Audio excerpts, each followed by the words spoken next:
Hello friends, welcome back to this channel. लक्ष्य तक आपके साथ। कैसे हैं आप सभी? उम्मीद है बेहतर होंगे।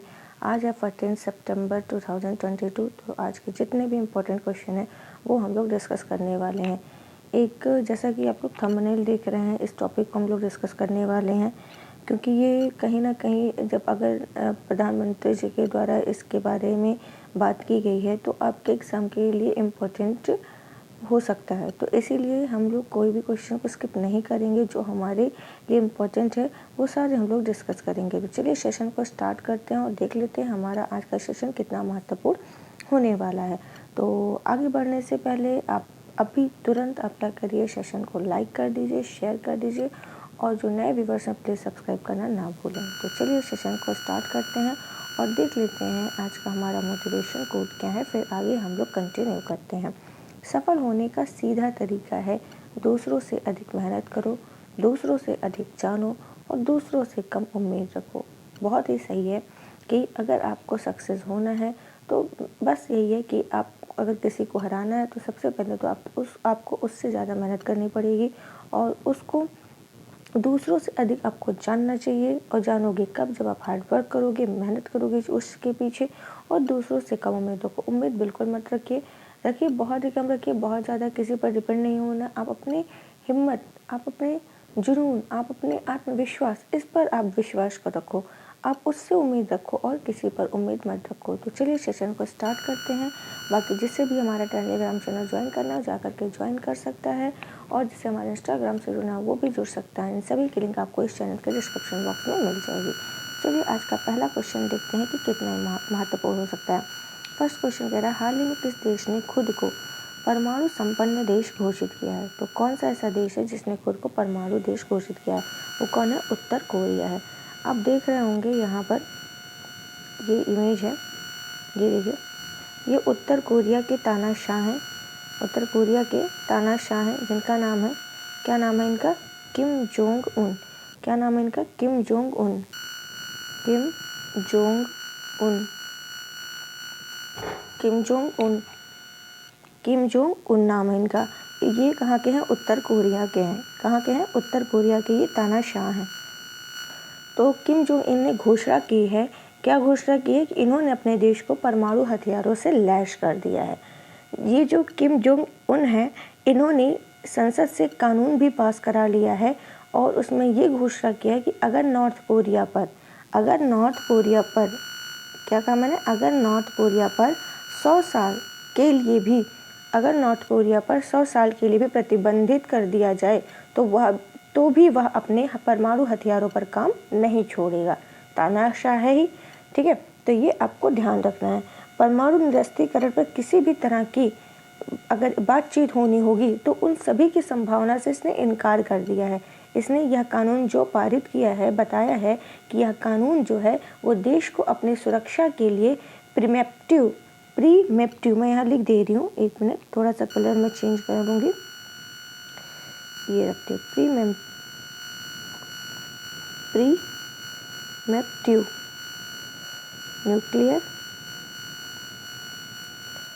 न्यूक्लियर स्ट्राइक का इस्तेमाल करने का भी अधिकार देता है। अगर हम पूरे विश्व में देखें तो इस समय दुनिया में 9 देशों के पास परमाणु हथियार है। कितने देशों के पास है? 9 देशों के पास। प्रेजेंट टाइम में देखा जाए तो इस समय पर 9 देशों के पास क्या है? परमाणु हथियार है 9 देशों में। और इन राष्ट्रों में भारत है, रशिया है, पाकिस्तान है, चीन है, अमेरिका है, फ्रांस है, ब्रिटेन, इजराइल और उत्तर कोरिया। क्या क्या कहा मैंने? भारत, रशिया, पाकिस्तान, चीन, अमेरिका, फ्रांस, ब्रिटेन, इजराइल और उत्तर कोरिया। अगर इसमें देखा जाए सबसे ज़्यादा परमाणु हथियार किसके पास है? तो रशिया के पास, रूस के पास जो है सबसे ज़्यादा परमाणु हथियार हैं। और उसके बाद अमेरिका के पास सेकंड नंबर पर क्या है? अमेरिका है। फर्स्ट पे रशिया है, सेकंड पे अमेरिका है, थर्ड पे कौन है? ब्रिटेन है। तो ऐसे ही ध्यान रखना है आपको कि फर्स्ट पे सबसे ज़्यादा देखा जाए तो रशिया एंड सेकंड पे अमेरिका है। तो ये आपको ध्यान रखना है। अगर उत्तर कोरिया के तानाशाह की बात बताया जाए, जो सर्वोच्च नेता होते हैं उनकी बात किया जाए, तो ऑलरेडी मैंने नाम बता दिया, ये जो बैठे हुए हैं किम जोंग उन यही हैं। और अगर दक्षिण कोरिया के राष्ट्रपति की बात किया जाए, दक्षिण कोरिया के राष्ट्रपति की बात किया जाए, अभी मैप में दिखा दूंगी कि दक्षिण कोरिया उत्तर कोरिया कहाँ है। यहाँ के जो राष्ट्रपति हैं उनका नाम है यू सुक योलो, यू सुक योलो। और उत्तर कोरिया और दक्षिण कोरिया इन दोनों के बीच की जो सीमा रेखा है वो कितनी है? 38 डिग्री से 38 डिग्री। तो ये भी आपको ध्यान रखना इम्पॉर्टेंट है, कई बार क्वेश्चन में पूछा जा चुका है। चलते हैं नेक्स्ट क्वेश्चन की तरफ। नेक्स्ट क्वेश्चन आपका क्या कह रहा है? 11 सितंबर 2022 को, क्या कह रहा है? 11 सितंबर 2022 को किस देश में वर्ष 2001 में हुए आतंकवादी हमले की 21वीं बरसी मनाई गई है? तो वो कौन सा है? अमेरिका है। अमेरिका में क्या हुआ था? 11 सितंबर 2001 को 11 सितंबर 2001 को आतंकवादी हमला हुआ था, जिसकी 21वीं बरसी मनाई गई। और इसी मौके पर राष्ट्रपति जो बाइडन जो है अमेरिका के, कौन है राष्ट्रपति इस समय प्रेजेंट टाइम में? जो बाइडन। तो इन्होंने पेंटागन में, कहाँ पर? पेंटागन वहाँ पे पुष्पांजलि अर्पित कर जो जान गंवाए हुए थे उन लोगों के लिए श्रद्धांजलि अर्पित की है। तो इसमें क्या हुआ था? 9/11 हमले की 21वीं बरसी ऐसे समय मनाई गई जब अफगानिस्तान से अमेरिकी बलों की क्या थी? अमेरिकी बलों की पूर्व वापसी को 1 साल पूरा हो चुका था। अफगानिस्तान से इन्होंने अपने पूरे बलों को क्या किया था? वापस बुला लिया था अमेरिका ने। तो ये तब मनाई गई जब इसको 1 साल पूरा हो गया था। तो 11 सितंबर 2021 को आतंकवादी हमला हुआ था। तो आतंकवादी हमले के जवाब में अमेरिका और उसके सहयोगी देशों के बलों ने अफगानिस्तान में लंबा अभियान चलाया था। तो ये आपको ध्यान रखना है कि आतंकवादी हमले की कहाँ पर? ये बरसी अमेरिका में। नेक्स्ट क्वेश्चन आपका क्या है? 12 सितंबर 2022 को आयुर्वेद दिवस 2022 कार्यक्रम की शुरुआत की गई। 12 सितंबर 2022 को आयुर्वेद दिवस 2022 कार्यक्रम की शुरुआत की गई। वर्ष 2022 में यह दिवस कब मनाया जाएगा? तो 2022 में यह दिवस कब मनाया जाएगा? ये मनाया जाएगा 23 अक्टूबर को मनाया जाएगा। कब मनाया जाएगा? 23 अक्टूबर को मनाया जाएगा। 23 अक्टूबर को क्या है? धन्वंतरी जयंती। इसी के दिन ये क्या किया जाता है? ये आयुर्वेद दिवस मनाया जाता है। कब मनाया जाता है? 23 अक्टूबर को ये मनाया जाता है। और इसकी शुरुआत आयुर्वेद दिवस की जो शुरुआत हुई थी, ये कब हुई थी मनाए जाने की? ये हुई थी 2015 से हुई थी। 2015 से हुई थी। ये आपको ध्यान रखना है। अगर ये पूछा जाए ये कब से स्टार्ट हो रहा है, तो 12 सितंबर से ये स्टार्ट हो रहा है। 12 सितंबर से स्टार्ट हो रहा है। और ये चलेगा कब तक? 42 दिन।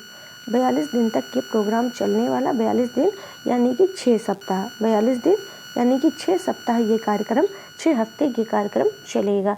और इसकी जो थीम रखी गई इस कार्यक्रम की, वो थीम क्या रखी गई है? क्या इस बार का विषय है जो रखा गया है? तो क्या रखा गया? हर दिन हर घर आयुर्वेद। हर दिन हर घर आयुर्वेद। तो ये आपको ध्यान रखना है कि इसकी थीम रखी गई है। और इस किसके द्वारा संचालन किया गया है? जो आयुष मंत्री हैं, आयुष मंत्री इन्हीं के द्वारा, क्या नाम है इनका? सर्बानंद सोनोवाल। इन्हीं के द्वारा इसका क्या किया गया है? संचालन किया गया है। ये क्लियर हो गया होगा आपको। तो ये आयुर्वेद होता क्या है? आयुर्वेद क्या है? तो ये आयुर्वेद का मतलब होता है जीवन का विज्ञान। तो इस आयुर्वेद के अनुसार क्या होता है कि जब 3 तरह के, यानी कि वात, कफ, पित्त, मैं यहाँ दे रही हूँ 1 मिनट, वात, कफ,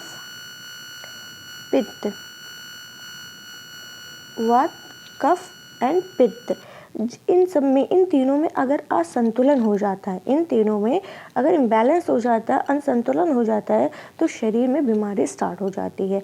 ठीक है, तो ये आपको ध्यान रखना, ये आयुर्वेद के अनुसार यही बताया गया है। अभी मैंने आयुष का नाम लिया था कि इसको आयुष मंत्रालय के द्वारा स्टार्ट किया गया है। तो ये आयुष का फुल फॉर्म क्या होता है? आयुष, तो ए से होता है आयुर्वेद, ए से आयुर्वेदा, वाई से योगा, यू से यूनानी, एस से सिद्ध और एच से होम्योपैथी। तो ये आपको ध्यान रखना है। और किसके द्वारा संचालन किया है? आयुष मंत्री जो है सर्बानंद सोनोवाल, उन्हीं के द्वारा ये स्टार्ट किया गया है।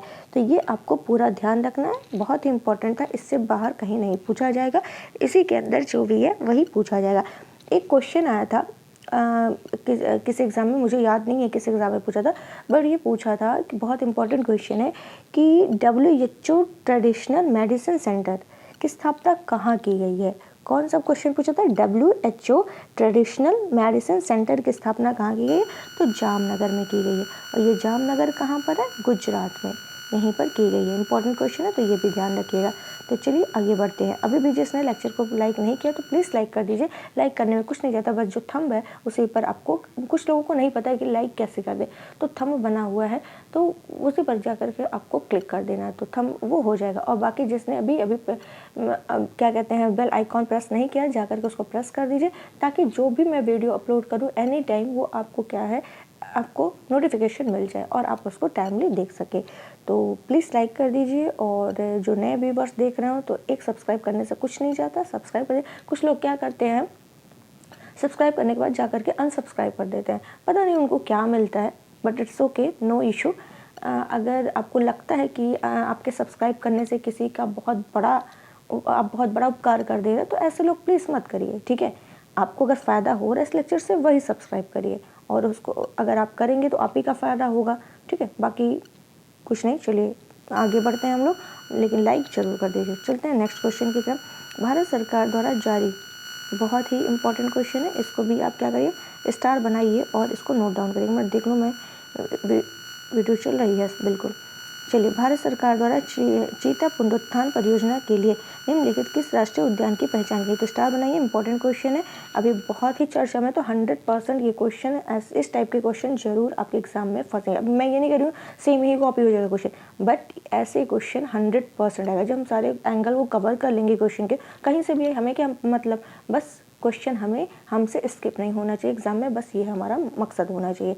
तो क्या कह रहा है कि भारत सरकार के द्वारा चीता पुनरुत्पादन परियोजना के लिए किस राष्ट्रीय उद्यान की पहचान की गई? सिमलीपाल राष्ट्रीय उद्यान, कुनो राष्ट्रीय उद्यान, थर्ड नंबर पर है आपका पन्ना राष्ट्रीय उद्यान, या आपका रणथंभौर राष्ट्रीय उद्यान।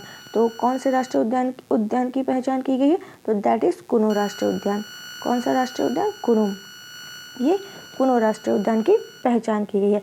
अभी क्या हुआ है नामीबिया से, एक मिनट,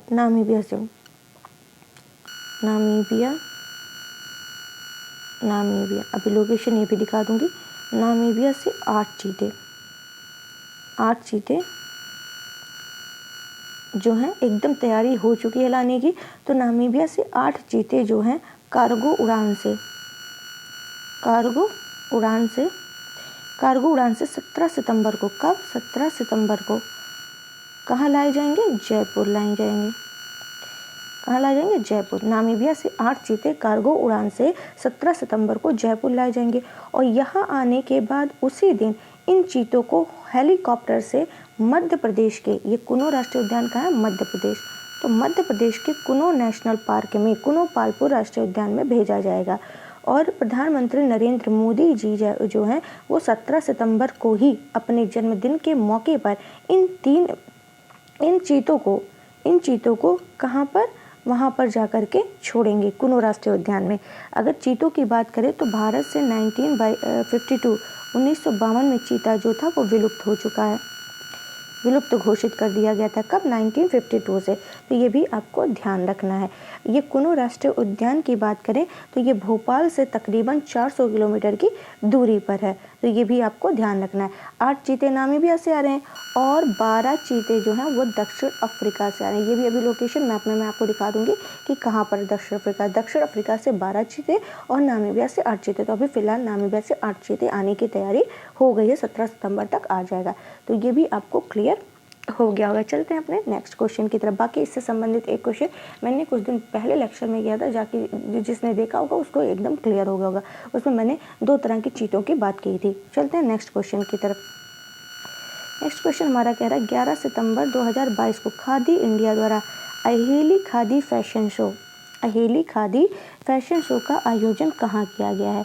फिर से क्वेश्चन को पढ़ रही हूँ। क्या क्वेश्चन कह रहा है कि खादी इंडिया के द्वारा, किसके द्वारा, खादी इंडिया के द्वारा, इंपॉर्टेंट है, अहेली खादी फैशन शो का आयोजन कहाँ किया गया है, तो गांधीनगर में किया गया है। गांधीनगर कहाँ किया गया, गांधीनगर में किया गया है।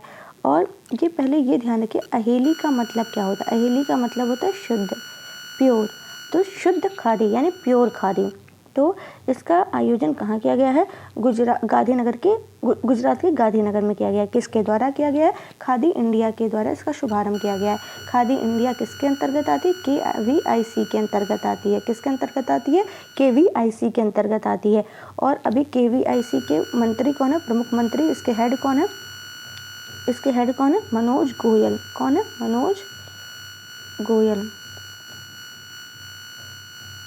इसके हेड कौन है, मनोज गोयल हैं।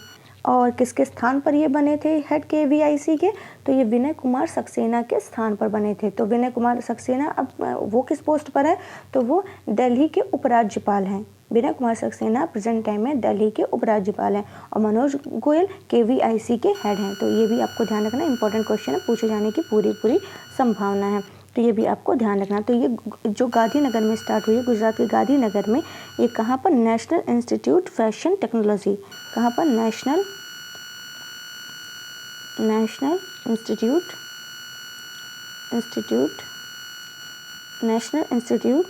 फैशन टेक्नोलॉजी गांधीनगर में ये किया गया है। तो ये भी आपको ध्यान रखना है। तो किस लिए किया गया है, स्वधा पर इसमें जो है स्वधा पर सबसे ज़्यादा बल दिया गया है। किस पर, स्वधा पर सबसे ज़्यादा बल दिया गया। तो क्वेश्चन ये उठता है, व्हाट इज स्वधा, क्या है स्वधा, तो योग करने के लिए ये खादी के वस्त्र है। योग करने के लिए ये क्या है, खादी का वस्त्र है, खादी के वस्त्र हैं। तो यही है, इसी पर सबसे ज़्यादा इसमें बल दिया गया। तो चलिए नेक्स्ट क्वेश्चन की तरफ चलते हैं।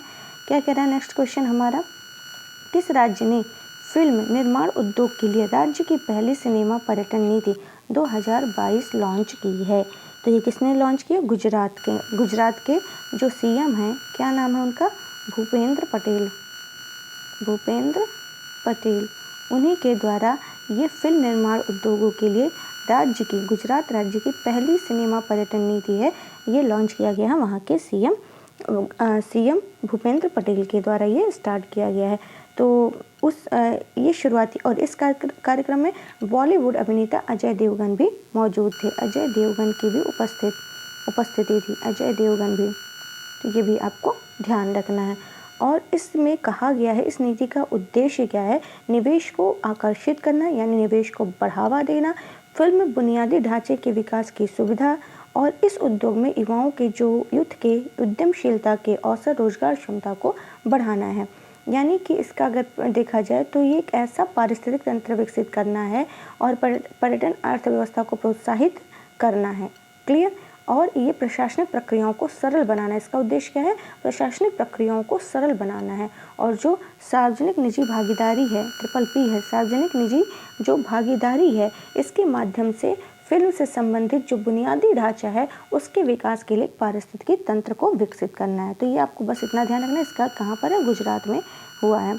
चलते हैं नेक्स्ट क्वेश्चन की तरफ। ये मोस्ट इंपॉर्टेंट क्वेश्चन जिसका स्तंभनेल था उस पर हम लोग डीपली डिस्कस करने वाले हैं। बहुत ही इंपॉर्टेंट क्वेश्चन है। देखिए क्या रहा, भैंस की इस नस्ल को आमतौर पर कच्छ में पाए जाने वाले एक स्थानीय समुदाय द्वारा पाला और संरक्षित किया जाता है, ठीक है, जिसे मालधारी कहा जाता है। जो इस नस्ल की, अभी कौन सी नस्ल है अभी आगे हम लोग डिस्कस करेंगे, तो कौन सी ऐसी नस्ल है जिसको स्थानीय समुदाय द्वारा पाला और संरक्षित किया जाता है, जिसे क्या कहा जाता है, मालधारी कहा जाता है। ये भी आपको ध्यान रखना। यह भैंस पानी की कमी, बार बार सूखा, कम आर्द्रता और उच्च तापमान जैसी चरम मौसम की स्थिति से भी प्रभावित नहीं होती है। यह किस नस्ल के बारे में बात किया जा रहा है यहाँ पे, तो वो नस्ल है, कौन सी नस्ल की है, बन्नी नस्ल की भैंस है। बन्नी नस्ल की क्या है, भैंस है। इसी के बारे में प्रधानमंत्री नरेंद्र मोदी जी ने बात की थी।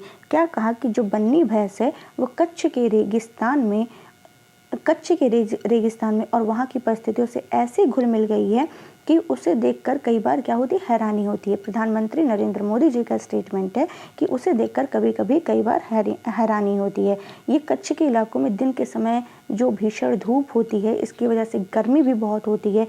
ऐसे में ये जो बन्नी भैंस है वो क्या करती है, रात के टेम्परेचर में घास चरने के लिए निकलती है। और उस समय जो पशुपालक होते हैं, जिसको मैंने कहा स्थानीय रूप से इनको मालधारी कहा जाता है, तो वो पशुपालक उनके साथ नहीं जाते हैं रात में। वह गांव के पास जो बने चारागाह होते हैं उसमें खुद ही जाएगी और रेगिस्तान इलाकों में पानी काफ़ी कम मात्रा में पाया जाता है। और ऐसे में इस प्रजाति की भैंस का काम क्या होता है, काफ़ी कम पानी से ही चल जाता है। और ये जो बन्नी भैंस है ये क्या करती है, 10 से 15 किलोमीटर दूर तक जाकर के चारा चरती है और चरने के बाद वो अपने घर को लौट आती है। किसान उसे लाने नहीं जाएंगे, बल्कि वो क्या, अगर किसी की, ऐसा कभी नहीं सुना गया कि इस किसान की क्या है, बन्नी भैंस खो गई है, ऐसा नहीं होता है। वो क्या है, आ जाती है, वो खुद ही क्या है, आ जाती है अपने से, वो कभी गायब नहीं होती है। तो यही सारी विशेषता बन्नी भैंस के बारे में प्रधानमंत्री नरेंद्र मोदी जी के द्वारा खुद ही बताई गई है। मतलब ये जो बन्नी भैंस है ये क्या करती है, ये दुनिया भर में मशहूर है चारे के लिए। ये बन्नी भैंस जो है ये ग्रासलैंड जानवरों के चारे के लिए दुनिया भर में मशहूर है। ये बन्नी भैंस की नस्ल ऐसी होती है जिसे जितने भी दुग्ध उत्पादक हैं वो खरीदना इसको चाहते हैं। इसकी जो कीमत है वो 1 लाख से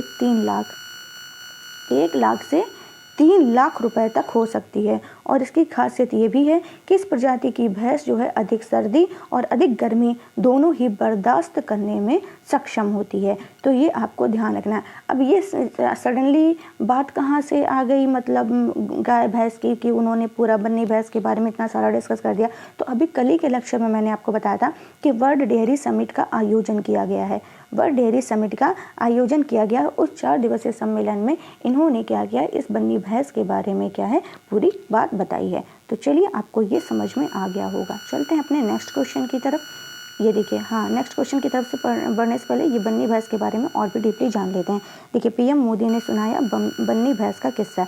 भारत में बन्नी, मुर्रा, मेहसाणा, जाफराबादी, नीली, रवि, पंढरपुरी जैसे अनेक भैंस की नस्लें पाई जाती हैं। तो ये ध्यान रखिएगा कौन कौन सी नस्लें हैं, बन्नी है, मुर्रा है, मेहसाणा है, जाफराबादी है, नीली, रवि है, पंढरपुरी है, इन सभी भैंसों की नस्लें पाई जाती हैं। और भारत में गाय की, ये तो भैंस की है, गाय की प्रमुख नस्लों में गिर है, अमृत महल है, माहीवाल है, राठी है, कांकरेज है, थारपारकर है और हरियाणा है। तो ये भी आपको ध्यान रखना है। हरियाणा नहीं, हरियाणा ये गाय की प्रमुख नस्ल है, तो ये भी आपको ध्यान रखना है। ये पीआईबी की न्यूज़ है जहाँ से मैंने लेकर के कवर किया है।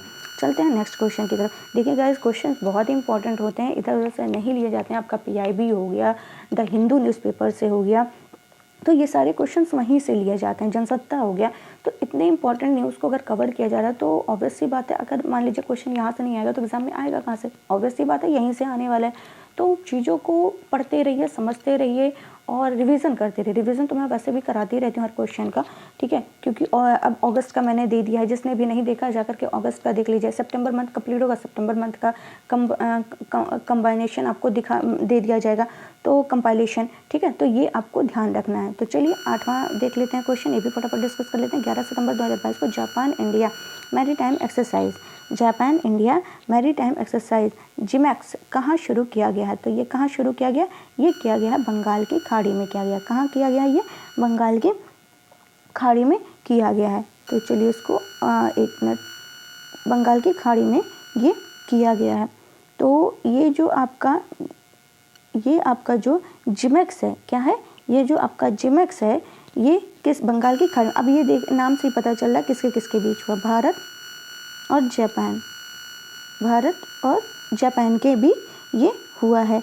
और ये जो ये कैसा है, समुद्री अभ्यास है। यहाँ लिखा है मैरीटाइम एक्सरसाइज, तो ये कैसा है, समुद्री अभ्यास है, जिसमें इस अभ्यास में कौन शामिल, नौसेना शामिल हुई है, नेवी शामिल हुई है। तो ये भी आपको ध्यान रखना है। और ये जो एक्सरसाइज है, मैरीटाइम एक्सरसाइज, ये कब से शुरू हुआ था, 2012 में ये शुरू हुआ था। तो इस बार इसका कौन सा संस्करण है, 10वां संस्करण है। 2022 वाला जो कौन सा संस्करण है, 10वां संस्करण है। तो ये बंगाल की खाड़ी में ये शुरू हुआ है, कहाँ, विशाखापत्तनम, बंगाल की खाड़ी में विशाखापत्तनम में ये आयोजित हुआ है। तो ये आपको ध्यान रखना है। इसमें भारत की तरफ से किसने किसने भाग लिया है? तो भारत की तरफ से जिसने जिसने भाग लिया है वो है, एक minute, INS Sahyadri, INS Sahyadri, INS Kavaratti, INS Kavaratti, INS Kadmat Bharat की तरफ से इन तीनों ने भाग लिया है। तो चलिए ये भी आपको समझ में आ गया होगा। नेक्स्ट क्वेश्चन देखते हैं। हाल ही में लिखित YP ने विश्व कौशल प्रतियोगिता 2022 में प्रोटोटाइप मॉडलिंग के कौशल में कौन सा पदक जीता है? तो कौन सा पदक जीता है इन्होंने? ये जीता है ब्रॉन्ज पदक। ब्रॉन्ज मतलब कांस्य पदक जीता है। और इसका आयोजन कहाँ हुआ? बर्न में। इसका जो विश्व कौशल प्रतियोगिता प्रोटोटाइपिंग मॉडलिंग कौशल में, यानी इसका जो आयोजन हुआ है वो बर्न में हुआ। बर्न कहाँ है? स्विट्जरलैंड में है। बर्न कहाँ है? स्विट्जरलैंड में इसका आयोजन हुआ है। और इसमें इन्होंने कौन सा पदक जीता है? कांस्य पदक जीता है। तो चलते हैं नेक्स्ट क्वेश्चन की तरफ। सितंबर 2022 में किसके द्वारा प्रस्तावित वित्तीय मध्यस्थ कोष को औपचारिक रूप से लॉन्च किया गया है? तो किसके द्वारा औपचारिक रूप से लॉन्च किया गया है? वर्ल्ड बैंक के द्वारा, विश्व बैंक के द्वारा ये लॉन्च किया गया है। तो ये कोरोना महामारी से जो निम्न और मध्यम आय वाले देश हैं उनसे जो उनके प्रतिक्रिया में रोकथाम उपचार के लिए ये क्या किया गया है? लॉन्च किया गया। तो बस इतना ध्यान रखिए कि वित्तीय मध्यस्थता कोष को औपचारिक रूप से लॉन्च किया गया किसके द्वारा? वर्ल्ड बैंक के द्वारा किया गया। तो चलिए कल का हम लोग रिविजन कर लेते हैं फटाफट। सितंबर 2022 में भारतीय सेना और वायुसेना ने किस राज्य में गगन स्ट्राइक संयुक्त अभ्यास किया? तो पंजाब में किया। पत्तन पोर्ट परिवहन और जलमार्ग मंत्रालय द्वारा कहाँ पर राष्ट्रीय समुद्री विरासत परिषद का निर्माण किया जा रहा है? लोथल में किया जा रहा है। कहाँ पर? अंतर्राष्ट्रीय डेयरी संघ विश्व डेयरी सम्मेलन, जो कि अभी डिस्कस किया हम लोगों ने इसी के उसमें बन्नी भैंस के बारे में। तो ये इसी सम्मेलन में इन्होंने क्या किया था? मोदी जी ने इस भैंस की प्रजाति के बारे में क्या किया था? बात की थी। तो ये कहाँ किया गया? ग्रेटर नोएडा में किया गया। अंतर्राष्ट्रीय डेयरी संघ विश्व डेयरी सम्मेलन 2022 आयोजित कहाँ किया जा रहा है? तो नोएडा में किया जा रहा है। 12 से 15 4 दिन का ये सम्मेलन है। चर्चा में रहा ऑपरेशन गियरबॉक्स का संबंध किससे? राजस्व खुफिया निदेशालय के द्वारा। तो वही को इन्होंने क्या किया था? हेरोइन को जब्त किया था। तो उसी के बारे में वहाँ पे डिस्कस किया गया था। श्रीलंका ने किसे हरा करके एशिया कप ट्रॉफी जीती है? तो पाकिस्तान। प्रोजेक्ट 17 एक अच्छा विवरण है। इस परियोजना में 7 उन्नत निर्देशित मिसाइल उद्योगपोत का विकास शामिल है। तो कल हम लोगों ने इसके बारे में तारागिरी के बारे में पढ़ा था। मार्क पोर्टल जो हाल ही में खबरों में है, ये क्या है? ये आपका स्टार्टअप से संबंधित है कि ये वन स्टॉप मेंटरशिप प्लेटफॉर्म प्रदान करता है। US ओपन 2022 में पुरुष एकल का खिताब किसने जीता? कार्लोस अल्कराज ने जीता है। किसको हरा करके? रूट को हरा करके। किस राज्य में पहली बार नागा मिर्चा महोत्सव का आयोजन किया गया? नागालैंड में किया गया है। कहाँ पर भारतीय सेना ने पर्वत प्रहार सैन्य अभ्यास किया? तो लद्दाख में किया। तो चलिए हम लोग वो दक्षिण अफ्रीका का देख लेते हैं। एक मिनट, ये है साउथ अफ्रीका। क्या है ये? South Africa. तो यहीं पर आपका क्या है? यहाँ से और यहाँ से क्या मंगाया गया है? चीता मंगाया गया है। तो ये आपको ध्यान रखना है। अब मुझे उम्मीद है कि ये क्वेश्चन आपको, ये सीरीज़ आपको अच्छा लगा होगा, पसंद आएगा। तो प्लीज़ गाइस, बहुत मेहनत लगता है लेक्चर बनाने में, तो प्लीज़ सपोर्ट करिए। थोड़ा सा आप एक लाइक कर दिया करिए और नए व्यूअर्स सब्सक्राइब करना बिल्कुल मत भूलें और अपने दोस्तों के साथ भी थोड़ा बहुत शेयर कर दिया करिए। तो चलिए आज के लिए बस इतना ही रखते हैं। कल फिर मिलते हैं और आपके लिए नया कुछ करने वाले हैं नेक्स्ट मंडे से। मतलब कि कुछ ऐसे टॉपिक, ज़्यादा देर तक नहीं, लेकिन 5-10 मिनट का जो टॉपिक होगा वो हम लोग क्या करेंगे नेक्स्ट मंडे से इसके साथ ही स्टार्टिंग में करेंगे, कुछ रिवीजन के तौर पे, चाहे वो पॉलिटी हुआ, जियोग्राफी हुआ, हिस्ट्री हुआ, कुछ भी हुआ। तो इससे आपका रिवीजन भी होता रहेगा, करंट भी प्लस आपका क्या है GS भी, वो भी आपका तैयार होता है। क्योंकि मुझे अलग से टाइम नहीं मिलता GS के लिए वीडियो बनाने के लिए, क्योंकि मेरे भी कुछ अलग से काम होते हैं। तो इसी में मैं कवर करने की कोशिश करूँगी। 20-25 मिनट में मैं अपना करंट कवर करूँ और 5-10 मिनट में उसको दे दूँ, यानी 30-35 मिनट के लेक्चर में, 40 मिनट के लेक्चर में आपको दोनों प्रोवाइड करा सकूँ। तो ये मेरा नया मैंने सोचा है करने के लिए। बाकी आप लोग साथ देंगे तो मैं आगे भी मैपिंग सीरीज स्टार्ट करने वाली हूँ। तो बस आप लोग साथ दीजिए, बाकी मैं आपके लिए करने के लिए तैयार हूँ। तो चलिए आज के लिए बस इतना ही रखते हैं। Thank you so much.